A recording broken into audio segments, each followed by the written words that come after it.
Sai Shri Hindi centre, सबको मेरा स्वागत प्रणाम। आज का हमारा विषय है negative forms in Hindi. Negative forms means no, not, లేదు, కాదు। డు నాట్ అంటే వద్దు, లేదు కాదుకి నహి వాడతాం, నా నహి రెండు వాడతాం, మత్ అంటే వద్దు कंडीशन। वाक्यों में प्रयोग करके देखिए। मेरे पास कलम नहीं है, I did not have a pen. Not, वह मेरा भाई नहीं है, he is not my brother. Here नहीं అంటే నాట్।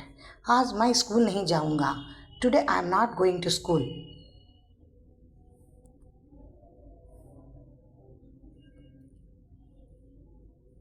तुम वहाँ मत जाओ, you don't go there. Do not అంటే వద్దు। आप यह काम मत कीजिए, you don't do this work. गंदा पानी मत पीवो, don't drink dirty water. This is do not అంటే మత్, నహి అంటే నాట్, నో నాట్। ఈ విధంగా మనం నెగిటివ్ ఫార్మ్స్ని యూజ్ చేస్తూ వాక్యాలు వాడుకోవచ్చు। समझे? धन्यवाद।